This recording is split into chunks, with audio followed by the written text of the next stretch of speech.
Assalamualaikum warahmatullahi wabarakatuh. Perkenalkan, nama saya Yifta Abdul Latif. Saya dari kelas 2B Penjas, NPM 192191063. Di sini saya akan menjelaskan 5 subjudul, yaitu yang pertama pengertian pendidikan jasmani, yang kedua asumsi dasar program pendidikan jasmani, yang ketiga karakteristik program pendidikan jasmani, yang keempat ruang lingkup pendidikan jasmani, yang kelima isu kurikulum pendidikan jasmani. Yang pertama, apa sih itu pengertian pendidikan jasmani? Pendidikan jasmani adalah salah satu mata pelajaran di sekolah yang merupakan media pendorong perkembangan keterampilan motorik, kemampuan fisik, pengetahuan sikap, sportivitas, pembiasaan pola hidup sehat, dan pembentukan karakter seperti mental, emosional, spiritual, dan sosial dalam rangka mencapai tujuan pendidikan nasional. Itu pengertian pendidikan jasmani yang lengkap, padat, dan jelas. Yang kedua, apa sih itu asumsi dasar program pendidikan jasmani?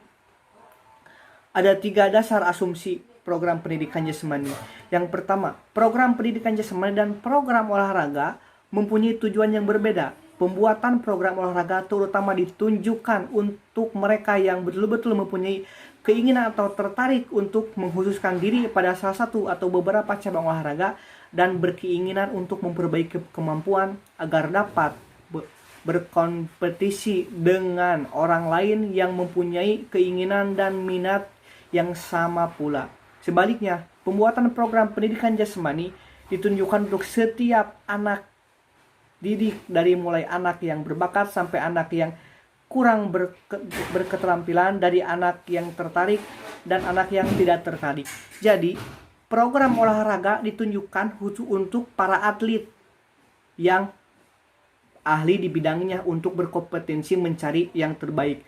Sedangkan program pendidikan jasmani dikhususkan untuk semua peserta didik.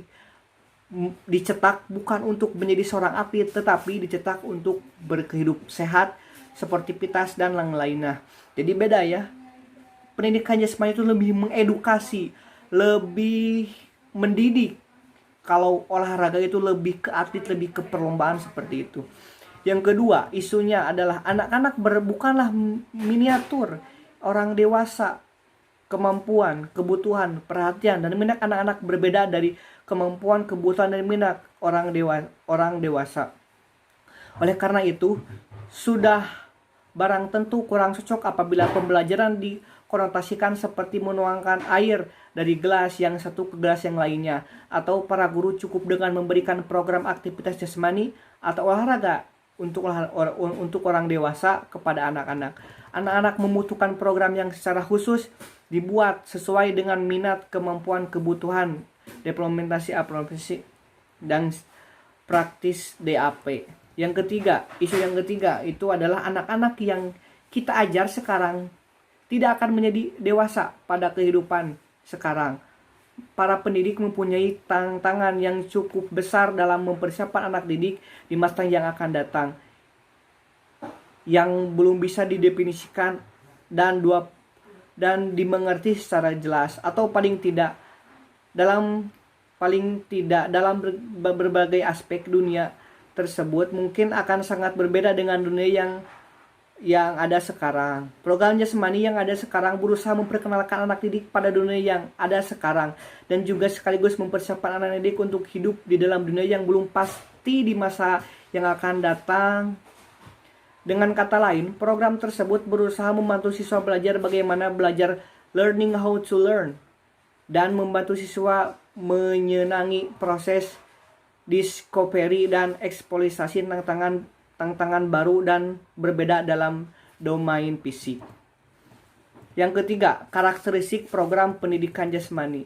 Pendidikan jasmani memiliki 2 karakteristik. Yang pertama, developmentally appropriate practice DAP. Maksudnya adalah tugas ajar yang dapat memperhatikan perubahan kemampuan anak, dan tugas ajar yang dapat membantu mendorong perubahan tersebut harus sesuai dengan tingkat perkembangan anak didik yang sedang belajar.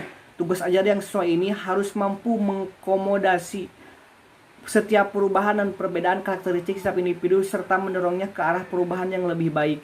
Yang kedua, instructionally appropriate practice IAP. Maksudnya adalah tugas ajar yang diberikan diketahui merupakan cara-cara pembelajaran yang baik. Cara pembelajaran tersebut merupakan hasil penelitian atau pengalaman yang memadai memungkinkan semua anak memperoleh kesempatan dan kebutuhan belajar secara optimal. Yang selanjutnya, yang keempat, ruang lingkup pendidikan jasmani. Badan Standar Nasional Pendidikan menyebutkan bahwa ruang lingkup mata pelajaran pendidikan jasmani, olahraga, dan kesehatan meliputi beberapa aspek. Yang pertama, permainan dan olahraga. Yang kedua, aktivitas pengembangan diri. Yang ketiga, aktivitas senam. Yang keempat, aktivitas senam ritmik. Yang kelima, aktivitas air. Yang keenam, pendidikan luar kelas. Yang ketujuh, kesehatan. Itulah beberapa aspek ruang lingkup pendidikan jasmani. Yang terakhir adalah isu kurikulum pendidikan jasmani. Meliputi pertama, isi program. Isi program kurikulum SMA dapat kita amati antara lain dari dua sisi, yaitu materi kurikulum dan distribusi atau alokasi waktunya. Walaupun tujuan pendidikan jasmani di SMA sangat sesuai dengan pendidikan pada umumnya, namun seringkali para guru terlena oleh mata kurikulumnya. Materi kurikulum SMA pada dasarnya merupakan berbagai aspek dasar yang antara lain dapat diklarifikasikan ke dalam cabang olahraga atletik, permainan, senam, seni bela diri, olahraga tradisional. Kenyataan ini sering menggiring para guru memaksakan diri mengajar olahraga yang beberapa siswa mungkin belum saatnya karena persyaratan fisik koordinasinya belum memadai sehingga PBN-nya kurang DAP. Yang kedua, isu proses pembelajaran.